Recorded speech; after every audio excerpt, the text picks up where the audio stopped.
All right. So again, like Matt said, not meant to ever be death by PowerPoint. If this isn't your first meeting, you kind of understand and know what to expect. If it is your first time being in one of these live trainings, they're meant to just be a learning environment, not only on what we're talking about, but whatever you want. So stick around, make sure that if you have any questions, you can chime in at any time if it's related to what we're talking about. Otherwise, at the end, we open it up like Matt was saying. So with that being said, something that we haven't talked on for a long time, I think Matt at one point gave a presentation similar to this, but it was before I even worked here, so it's been years. And with that, I want to kind of touch base on the wide variety of diets and information there is on diets, kind of how they work. Each specific diet works, what they all have in common, why they work, why they don't, and really how Body Ops separates itself from some of that. So you'll notice here in diets, I have die in all caps, and that's because diet is just die with a T. Right? Diets die. They're meant to be something that typically only lasts for a short period of time. Maybe it's a few months, you hit a goal and you're done, where that's something that we try and avoid, where we're working towards a goal and then we're on to the next, right? So we're going to talk everything diet here. So first thing, what is, right, the goal of diets? We got to start at the simple level of things. And really, I want to talk about Body Ops first, and I promise it won't be me just pumping up Body Ops the whole time. But Body Ops, it's not all about like losing weight, right? We have people come in with all sorts of different goals. And with that, there's a common goal that us coaches have and the program has in like transforming lifestyles, right? It's not just simply reaching X goal, which is lose this many pounds or gaining X amount of weight or hitting this number on my squat or whatever it is. It's transforming a lifestyle, changing habits, all of that stuff. It's the way you feel, it's your relationships with food, your body composition, your mental clarity, your thinking, all of that stuff, right? And so with Body Ops, there's a lot of things that I feel we do that most diets don't, like focusing on repairing a broken metabolism, right? How many of you guys, show of hands, you don't even have to necessarily chime in, but have joined the program and you were told by your coach that you're eating far too little, right? Like your coach actually raised the amount of food that you had to eat, right? I saw Joel raise his hand. I saw some of you guys raising your hand in there. Kelly, right? There's a lot of you guys that when you join, it's because you've come to a point where maybe you've lost some weight on your own, but now you're to a point where it's like, I don't know where to go next. And you're typically, what happens is you brought yourself down to such a low calorie limit or restricted yourself of so much food that you started to shut down your metabolism or break down your metabolism at the source. And that's something that I feel we do a really good job with. If you guys can buy in and trust that that's what we're doing. We're also here to, fix poor habits and behaviors. You gave a really good presentation. I think it might have been last month or it was 2 months ago, but it was talking about consistency, right? And everybody knows that you need to be consistent. You hear coaches say it all the time, like consistency is the key. Consistently eating the same number of calories, consistently hitting your workout, stuff like that. But what E really hit home on was that everybody does stuff consistently. A lot of you guys, when you join the program, you're consistently, right, maybe making lazy choices or poor choices. You're consistently choosing something that isn't beneficial for your health. So all us coaches are trying to do is change your consistent behavior. Body Ops we allow for flexible dieting, right? Where, there's time and place where if you're going on vacation, we can still give you grace that you don't have to hit every single macronutrient and you can still get your goals.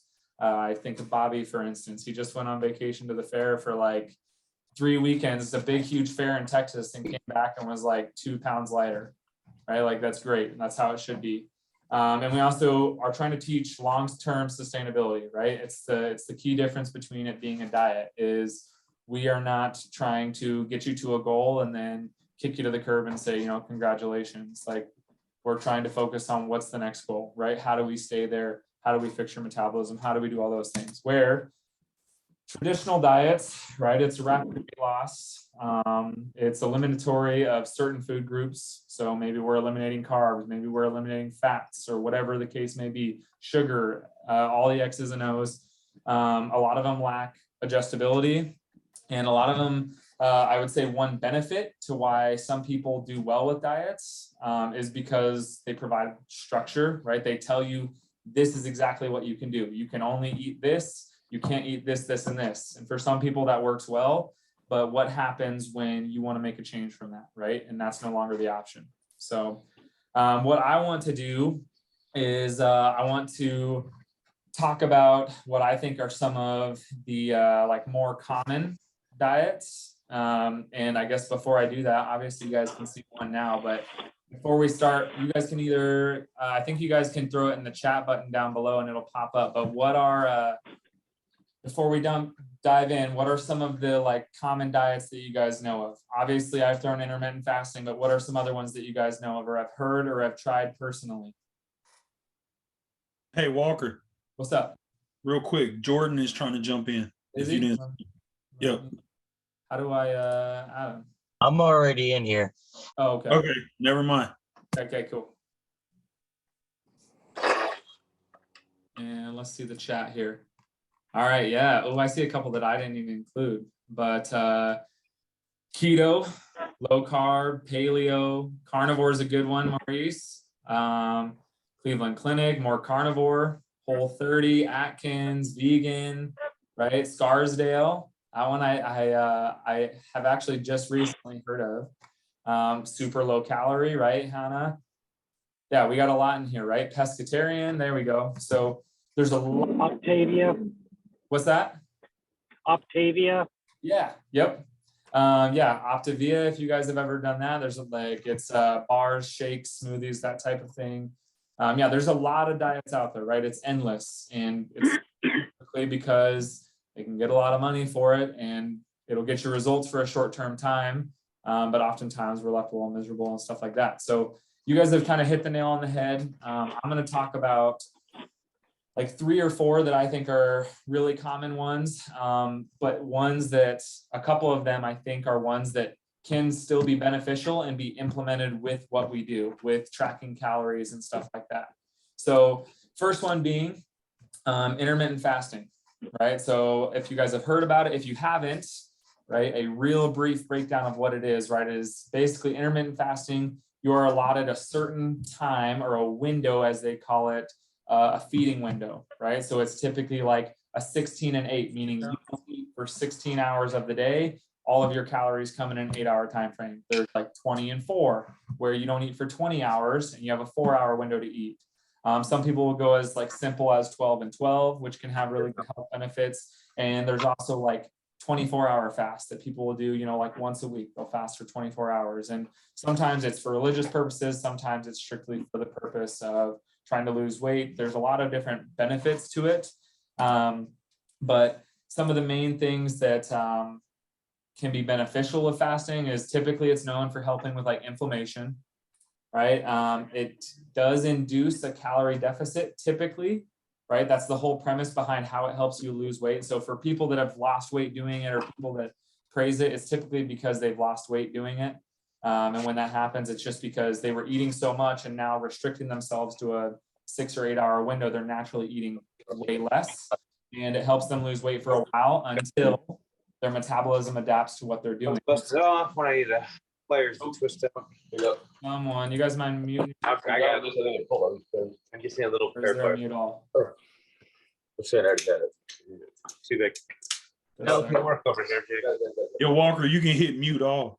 Do you know how? Yeah, it should be at the top when you or at the bottom. I think it's at the bottom when you're the host. Hmm. Oh, well, okay, well, I can't figure it out now, we'll wait, but anyways, okay, sorry. But anyways, so with that, right, it is almost always putting you in a calorie deficit, but it still could technically not as well, right? I could, if I'm on 2,000 calories a day, I guarantee you I could still get 2,000 calories in a 8-hour window. I might feel miserable and full, but it can still be done, right? So it's not an end all be all to losing weight.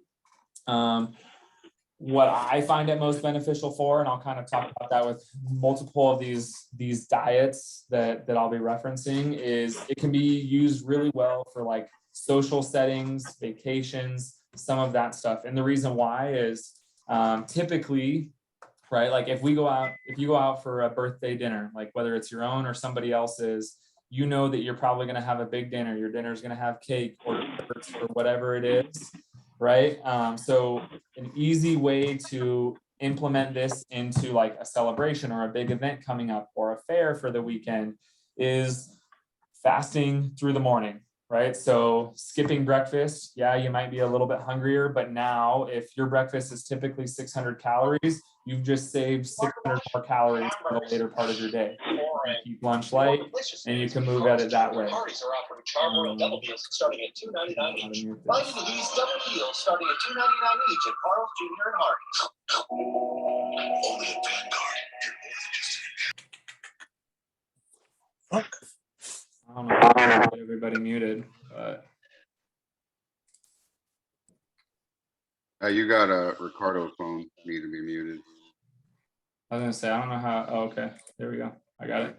Okay, anyways, so with fasting, right, typically like where I find it can work best is like if you're going on vacation, you have a big holiday, something like that, you can fast through the morning, like Thanksgiving, it's coming up, right? We're only a month away.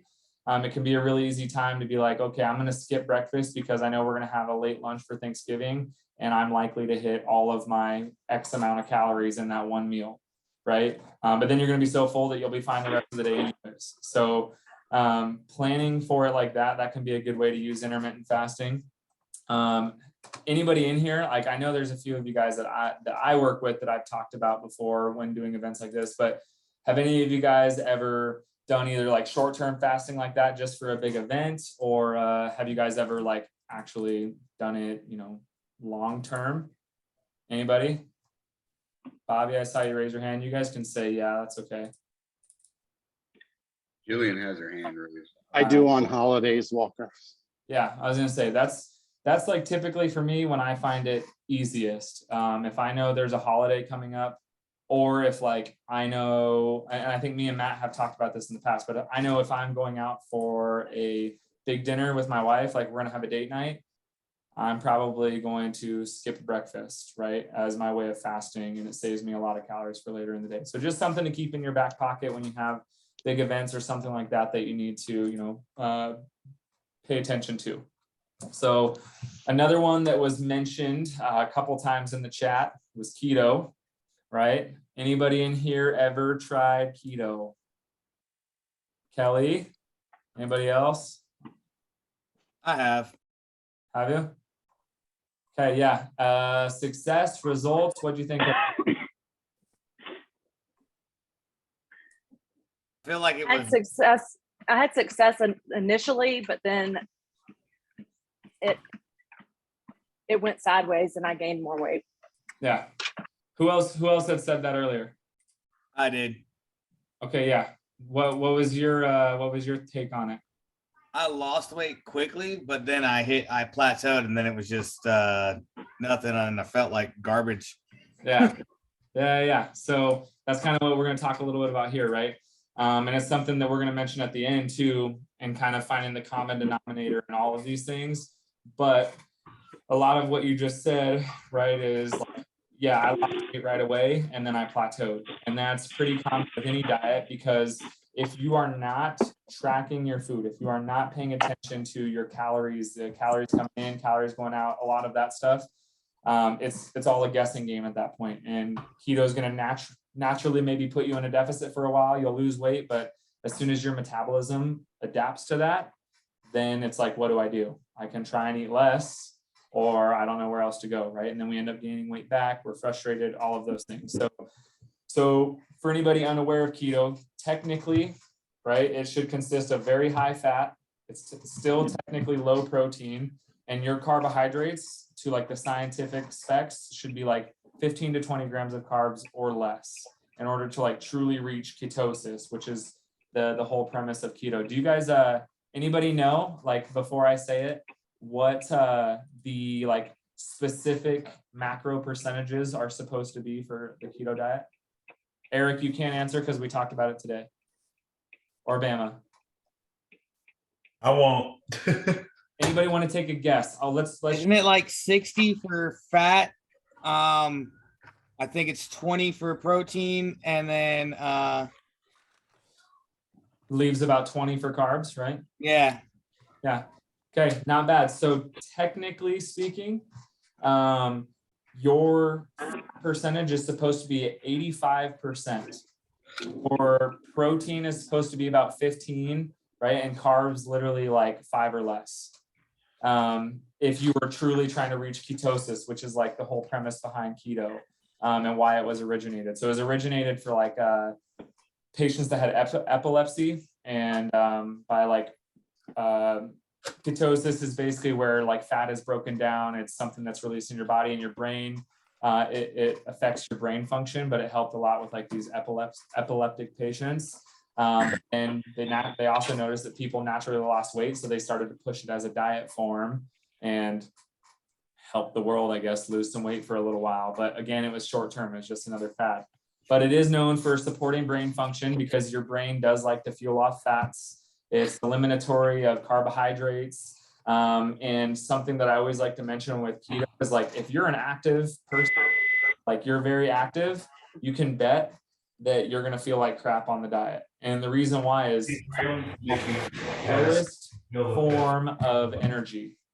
So like carbs are your quicker energy, and you still have your simple carbs like sugar, and then your more complex, but fat is broken down at an even slower rate. And so if you're trying to lift weights regularly or go running, like fat can't be broken down quick enough to be used for energy. So eventually you just start to feel like shit, right? So when keto can kind of be acceptable to an extent is if you do have a sensitivity to carbs like celiac, or you have a gluten sensitivity, a lot of bloating. Sometimes it can be helpful to do a loose keto, as we call it, right? Where you're essentially eliminating like any processed carbohydrates, but instead we aim to keep higher protein. E and I talked about this today with Bama and Angelo, but like if you were to follow keto diet at 85% fat, right? It is like you are not getting enough protein to hold on to the muscle that you have. So you lose weight, most of that weight loss is muscle mass. So ultimately you lose weight, you keep the same, if not get a worse body composition. So now you're just a smaller, heavier version of yourself, right? Like, or look heavier. So not a whole lot of benefit there, but I like to talk about it because it's something that's very common. All right. How about I kind of paired these two together because they are very similar. How about a Paleo Whole30? Anybody tried it? Anybody done it? I know there's a couple of you in here that I have recommended. Yep. I'm gonna say, I think as a general consensus, this is probably one that, who all raised their hand in there? Oh, there we go. Yeah, so there's a few of you guys, right? As a general consensus, if there was one that us coaches are gonna promote the most, along with, right, tracking your calories and some of your macros, it's going to be a Whole30. And reason why, right, is it can be really helpful for anybody that has like any food sensitivities, dairy, gluten, celiac, all of that, because essentially what you're doing is you're eating real food. If it looks like it was made in a factory. How much, man? Getting home here. So that you can text or call. I was back. Coach E, mute yourself. Anyways, if it looks like it was made in a factory, right, don't eat it. Eat real food. Like that is the general premise behind Whole30. So if the food itself is comprised of more than one ingredient, it's not a whole food, right? Like chicken, the only ingredient in chicken is chicken, right? Now, like a protein bar, it's going to have how many ingredients, right? 20 different ingredients, right? And so that's kind of like what the premise behind a Whole30 is it's going to whole foods, which can be super beneficial. It can be anti-inflammatory. It can be your only kind of true way at detoxifying any inflammation in the body, right? Like dairy. If you have a sensitivity to dairy, it'll make it really hard to lose weight if you're eating a lot of dairy, even if your calories are in check. Like Matt, you want to talk about the client you have right now?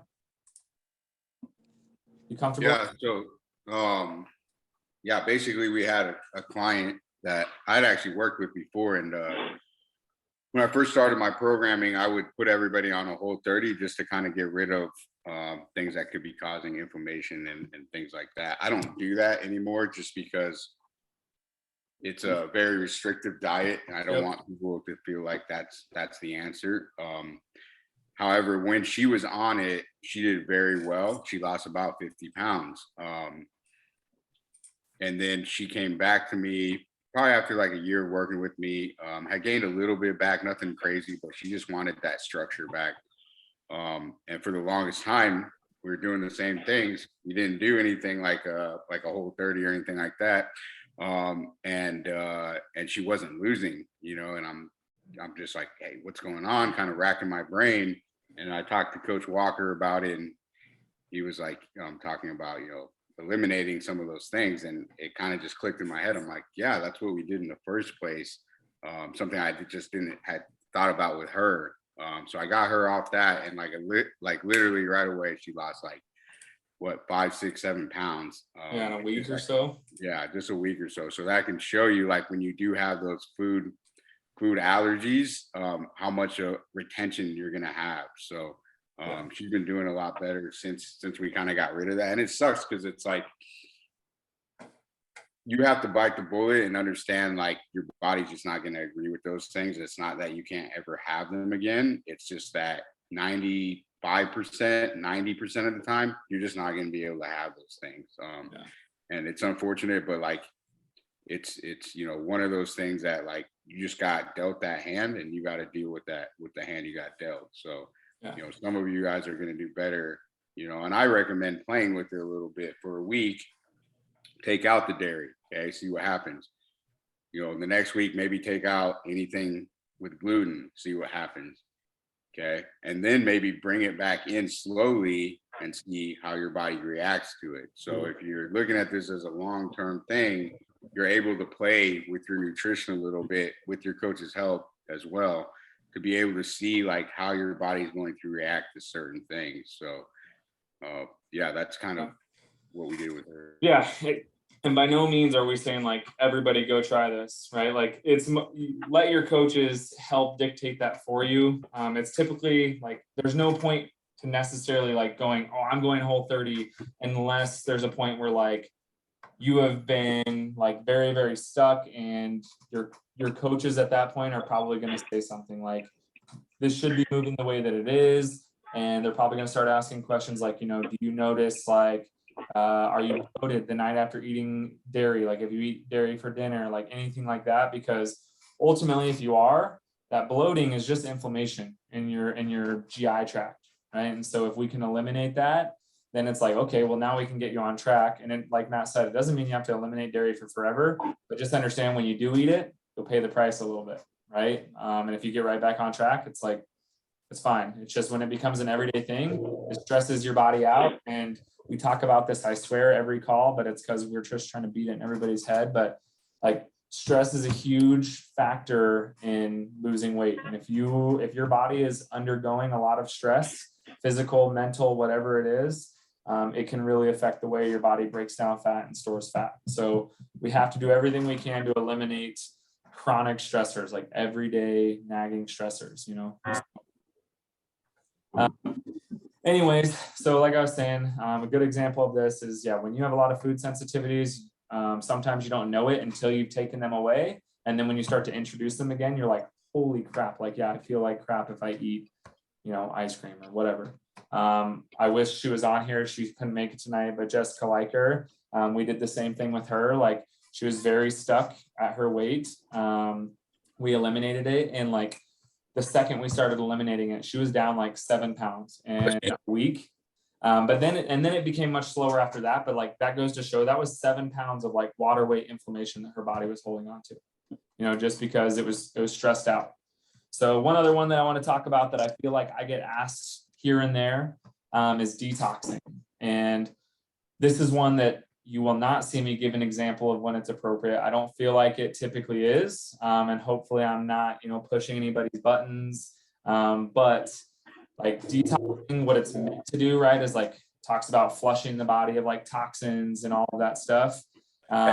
It's typically like some kind of liquid based diet. But really, two things are generally happening in those situations. It is like extreme caloric deficit, right? Like you're eating less than 1,000 calories a day or drinking less than 1,000 calories a day. And a lot of them have like natural diuretics in them, right? So they're meant to like clear you out. You're having lots of bowel movements, you're peeing all the time, like all of those things. And so, yeah, of course, like when that's happening, you're going to have this instant rapid weight loss. But guess what happens? Like the second you stop that, right? Start eating some sodium again because you're eating normal food and your weight balloons right back up to where it was. And now you just stressed your body out for whatever it is, a couple weeks. So to me, it's a really harsh way of cutting a lot of weight fast. I mean, that's like damn near what wrestlers do. And I'm a wrestler myself, and I wouldn't encourage what most of them try and do to make weight. And on top of that, there's almost no protein in a lot of those. So think of what that's doing to your body, right? This is almost a joke, but I thought it'd be kind of funny to throw it in there. But the seafood diet, right? You see food, you eat it. Don't be that guy. Like, it's okay. I'm joking, but at the same time, like you go somewhere, you're at a potluck, you're at whatever your work brings in food, like just because it's there doesn't mean you have to eat it. Right? Like if you want to make it fit in with your calories and fit into the plan, sure, do it. But don't be this guy, right? Like I see food, I eat it, right? Like you don't need to eat everything in sight or try or taste everything that's offered to you, so have a little discipline. It's like that understanding of delayed gratification and understanding like, okay, I have short-term goals. Like if 3 months is still a pretty short-term goal, right? Like if you're focusing on, you got 3-4 months, you're trying to lose X amount of weight, like that's still pretty short-term as opposed to the rest of your life. You can lose that weight and then keep it off. There'll be room to add in some of these things that you want, like someone brought donuts in for work, right? Like wait till we get you to your goal weight and you restore your metabolism, So all that goes to say, we're getting closer to the end. I got just a couple slides, but all that goes to say, right, the common denominator and all of these things, like what all of these have in common, they're a limit. As far as diets go, they're eliminatory. So they typically are restricting of something. Fasting is restricted of time. Keto is restricted of carbs, right? Like they're typically whole season has been something. Paleo is restricted of dairy and gluten and those things. They try to force calorie deficits by eliminating these foods. Hey, Walker, hold on 1 second. Hey, Bobby. I got it. There we go. They disrupt social eating patterns, right? Like not being able to eat something when we go out and do something, not being able to go have dinner with your wife because you're on keto and you can't have carbs or whatever, right? And they're not long-term solutions, right? They're quick fixes to lose a little bit of weight. And then what happens, right? It's history. History repeats itself, but we try a diet, we gain the weight back. And they don't have very much precision, right? Because you are guessing how much energy you're putting into your body. You're guessing your calories or not having any idea at all, right? So I have 2 Garfield references in here, funny enough, but a diet, right? An eating program that removes excess pounds and your will to live, right? And also your sense of humor. Like diets suck. We don't want to do those, right? So instead, let's focus on a lifestyle. So with that, I'm not going to go into a ton of depth on this slide, but right, the do's and don'ts of a healthy diet, a healthy lifestyle. Don't overload your body with stress. Don't do long-term damage to your metabolism. So avoid these super long bouts of being super calorie restrictive and stay away from restricting food groups unless you have an allergy or something, right? Do promote long-term sustainability, right? Focus on calorie increases, right? To revamp your metabolism. Like these are things us coaches do with you guys all the time. Work with or around social events. Like that's the whole benefit of this program is having a coach. Like you don't have to think about these things. Like explain it to your coach and let them help you do the work, right? Let them help you, tell you what to do so that all you have to do is do it, right? Just one other little side note to all of that is, right, nothing good comes easy.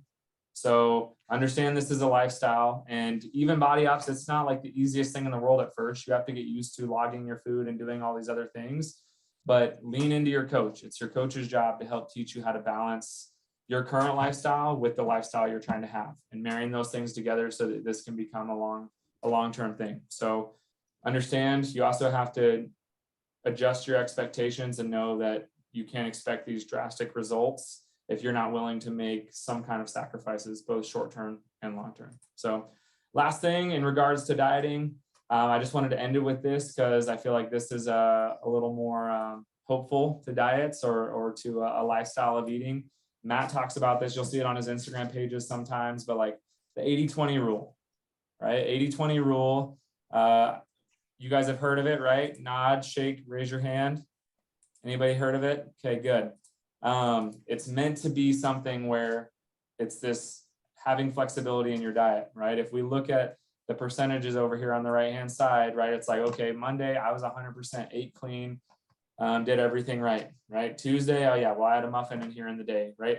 It can look different. It could also look like you eat super everything clean Monday through Friday, and Saturday, Sunday, you eat things that aren't necessarily super clean. Regardless though, you need to stay in your calories, right? Like there's different ways that this 80-20 can look, but it's understanding that you can, everything doesn't have to be clean 24/7 to find success. So find ways to balance some of these things, because that's the only way that you're going to do this the rest of your life, right? Otherwise, this is just going to become another diet. So have balance, play around with it, punch things in ahead of time, right? Put your cookie in there at the beginning of your day. If you know you're going to have a dessert, or you're going to go out for dinner or whatever, you and your wife want to go like get cupcakes from a place, like put that cupcake in at the beginning of the day, and then the rest of your day, you're just building your calories around that and you've already planned for it. All right. So there's lots of options. All right. Well, that concludes everything regarding this whole diet conversation. I want to give a quick shout out to our client of the month. So Kelly, sorry, I'm putting you on blast here. But Kelly, we've been working together like 45 weeks, right? So again, a long-term solution. She's super patient, listens really well to what we're doing, and kind of, doesn't really question what we're doing, just does it. Like we've never had big problems as far as like her swaying way off track. We've had little things here and there, missed a workout, but it's usually made up and everything else. So we've gone through metabolic rebuilds. She lost a slightly over 20 pounds in this, right? And on top of that, like something I think is super cool is if you pay attention, like I feel like there's more muscle on her smaller frame in here, right?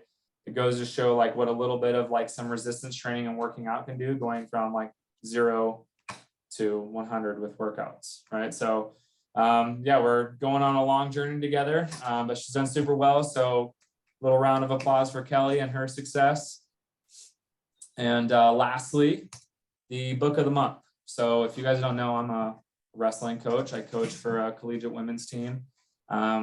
And like mental toughness is something we talk about all the time, but I feel like as a wrestler, that mental toughness that I've developed over like the sport and my life is something that I can attribute to everything that I do, like my work ethic, like my work life, right? My relationships, like it's like an unwillingness to give up type of thing. And so this is a book, I haven't read it yet. I just actually purchased it. It's in but it's something that really caught my eye. It talks a lot about, there's like different exercises to continue to build your mental toughness, and makes you more resilient, right? To changes in your life, to events that are going on, unexpected things that happen, right? Hard times or hardships, like having mental toughness is what can be like a key factor in not dismantling everything about your life because something goes wrong. So I just feel like this is a good opportunity to continue to build that. So if some of you guys, you feel like mentally become a little unstable, or you're shaken easy by something, right? Something that happens in your life, this could be a decent book or a decent read for you guys. So with that being said, that is that's the conclusion. So I was trying to read the chat. So now we got about, what, 15 minutes left. If you need to go, obviously you can, but otherwise you can stick around. We have questions, typically leads into some good conversations. I am going to stop the recording.